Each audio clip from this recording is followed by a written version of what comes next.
what happened? What happened was two things.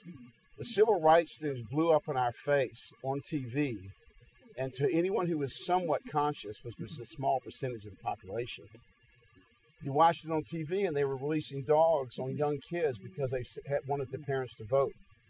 And all of a sudden you knew that there was something morally deep wrong with this society. Right? And so you're already in that vein. And then the Vietnam War started. And unlike that war, see, Babylon learned, don't do another conscripted army. They'll take to the streets. So they've been building this volunteer army since the last war, because they know if they were going to Iraq with college kids like you folks, you'd be in the streets too. We were in the streets not because we were any more or less idealistic than your generation who's not in the streets, but because as soon as you got out of college, you were going to Vietnam. What was going on there is we were basically, we were in the frontiers. Now you guys are the settlers. You know, the settlers, the railroads are in, the stores are in, you can buy things in that area. So your generation that's now coming in are the settlers. You know where to go to get organic food. You know how to heat your house and light your house. You know that you don't have to do medicine. You can do yoga and Tai Chi and holistic stuff. You know, you guys have that establishment that we put together. And you know, let's face it, pioneers didn't live as long. You had a lot of arrows in your back as a pioneer. So what I'm going to do tonight is walk you through my own personal evolution from this. That's me. Oh. Huh? Oh, yeah, I'll sit down during the slides. How's that? Yeah, it's perfect. To this. That's your daughter right there. To that. A good little Jewish boy from Atlanta. I tell my mom if it wasn't for LSD, my book would have been Memoirs of a Corporate Lawyer. And Lord knows we don't need that book.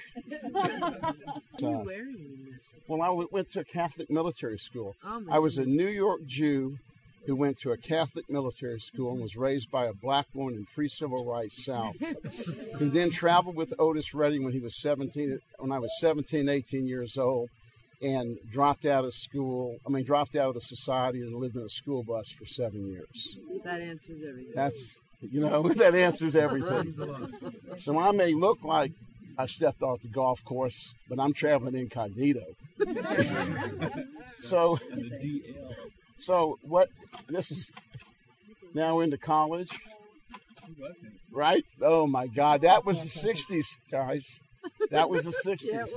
Good little Jewish kid in Atlanta who should be a corporate lawyer, and something happened between this slide and that slide.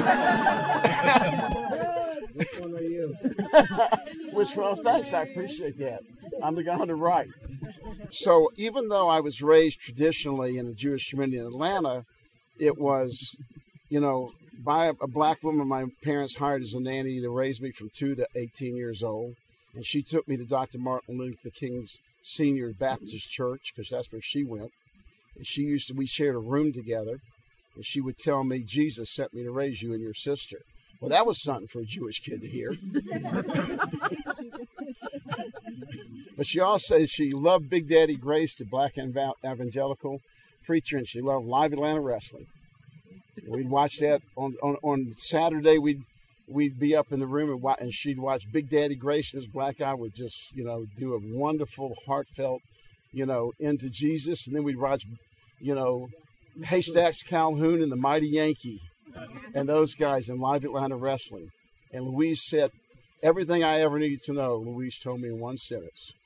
We would lay in, your roommates. We were roommates for like 8 years. And you go to bed together and you chat in the dark, and we would discuss problems and issues. She was a very sophisticated thinker, even though she was an uneducated black woman born in 1930s.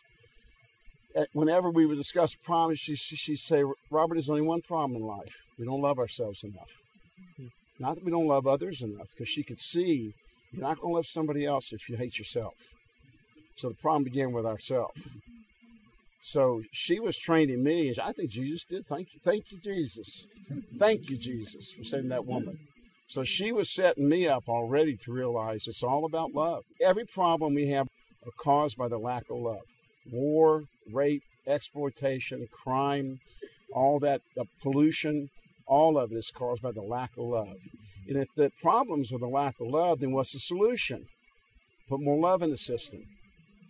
It's amazing to me that the world hasn't discovered that. It's so obvious. Everything you look around, problems we confront is a lack of love.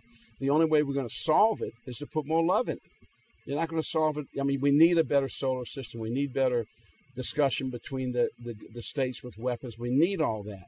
But if you don't put love into the system, you haven't corrected what it lacked to begin with.